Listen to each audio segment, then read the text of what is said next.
I never thought I'd get my overalls on, get my hard hat on. I just drive like into a mountain, stand on top of this big tank of water and see what's what. For more than 50 years, Japan has been at the forefront of big physics, creating experiments of such size and ambition that they need to be seen to be believed. My name is Davide Castelvecchi, and I am one of Nature's physics reporters. In this series, I will be traveling to Japan to visit 3 of its flagship experiments, delving inside Japan's big physics.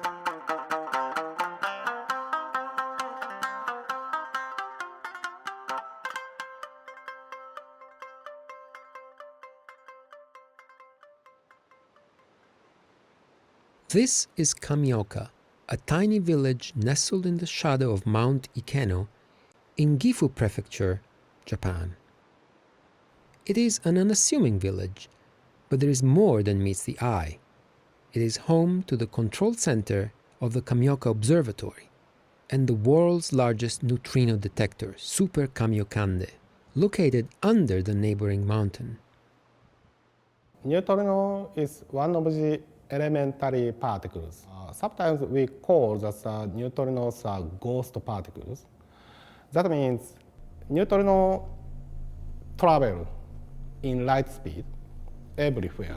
And neutrino pass through everything. So it's really difficult particles to detect. That's why neutrino has many mysteries. And that is where Super-Kamiokande comes in, the machine under the mountain, designed to detect the ghost particle. We're standing here at the entrance of the tunnel that leads to the Super-Kamiokande detector. It's about 2,000 meters down this tunnel and to the left. But neutrinos aren't the only particles racing through the atmosphere. Super-K is built under a mountain to make sure that neutrinos aren't drowned out by other particles. Only neutrinos can get through that much rock. But even after filtering out the noise, scientists still can't detect neutrinos until they interact with something. Neutrino, well, basically pass through everything. However, with very, very small probability, it interact with the matter. So to increase the tiny odds, they built a water tank 10 stories high, filled with 50,000 tons of pure water. And the water in the tank is what the neutrinos will occasionally smash into. If neutrino interact with this water, then it causes flashlight. And this flashlight can be observed by the photosensors. So that's how we observe the neutrinos. The photosensors are called photomultiplier tubes, or PMTs, and they look somewhat like giant light bulbs.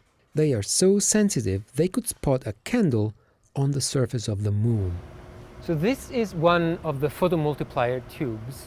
It's a high vacuum inside, and whenever there's a neutrino event happening in the water, the light that is produced by that event hits maybe a few dozen or a few hundreds of these photomultiplier tubes. When I visited, Super-Kamiokande's water tank had been emptied for the first time in 12 years for maintenance. At this moment, I just show you, this is the Super-K tank. So later you can see clearly. I did not expect to see it right away. I was lucky enough to have Masayuki Nakahata invite me to take a look inside. But first, we had to suit up. So I'm putting on this vest to reduce the amount of contamination that we can leave inside the Super-Kamiokande tank. The plan was to lower us into the tank on a tiny gondola.